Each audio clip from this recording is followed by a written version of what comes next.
প্রিয় দর্শক, আসসালামু আলাইকুম। আপনারা সবাই কেমন আছেন? আজকে আমি নতুন 5টি সেন্টেন্স নিয়ে আপনাদের মাঝে হাজির হয়েছি। যে সেন্টেন্সগুলো আমরা প্রতিনিয়ত বলে থাকি এবং এই সেন্টেন্সগুলো বেশি বেশি পড়লে আমরা খুব সহজে ইংরেজিতে বিভিন্ন ধরনের প্রশ্ন করতে পারবো। যেমন কি হয়েছে, এই কথাটা কিন্তু আমরা বলি কোথাও না কোথাও, কিছু হলেই বলি কি হয়েছে। তাহলে কি এটাই কী হবে? হোয়াট হ্যাপেন্ড, কি হয়েছে। হোয়াট হ্যাপেন্ড, হোয়াট হ্যাপেন্ড, কি হয়েছে।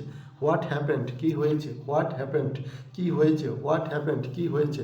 তুমি এখন কি করছো? What are you doing now, তুমি এখন কি করছো। What are you doing now, তুমি এখন কি করছো। What are you doing now, তুমি এখন কি করছো। What are you doing now, তুমি এখন কি করছো। What are you doing now, তুমি এখন কি করছো। What are you doing now, তুমি কোথায় যাচ্ছ। Why are you going now, why are you going, তুমি কোথায় যাচ্ছ। হোয়াই আর ইউ গোয়িং, তুমি কোথায় যাচ্ছ। হোয়াই আর ইউ গোয়িং, তুমি কোথায় যাচ্ছ। হোয়াই আর ইউ গোয়িং, তুমি কোথায় যাচ্ছ। হোয়াই আর ইউ গোয়িং, তুমি কোথায় যাচ্ছ। তুমি কখন আসবে। When will you come, when will you come, তুমি কোথায় কখন আসবে। হোয়েন উইল ইউ কাম, তুমি কখন আসবে। হোয়েন উইল ইউ কাম, তুমি কখন আসবে। হোয়েন উইল ইউ কাম, তুমি কখন আসবে। হোয়েন উইল ইউ কাম, তুমি কখন আসবে।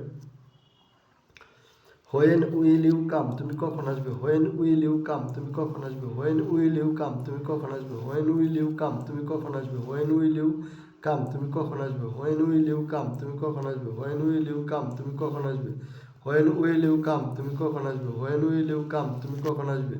হোয়েন উইল ইউ কাম, তুমি কখন আসবে। হোয়েন উইল ইউ কাম, তুমি কখন আসবে। হোয়েন উইল ইউ কাম, তুমি কখন আসবে। তুমি কেমন আছো। হাউ আর ইউ, তুমি কেমন, তারপর আছে কি, আমরা এরকমভাবে অনেক সেন্টেন্সই শিখতে পারি। তো আমরা বেশি বেশি প্র্যাকটিস করব। যেমন আমাদের আজকের ভিডিওটি যদি আপনাদের ভালো লেগে থাকে তাহলে ভিডিওতে একটি লাইক দিয়ে চ্যানেলটি সাবস্ক্রাইব করে দেবেন। সবাইকে ধন্যবাদ। আসসালামু আলাইকুম।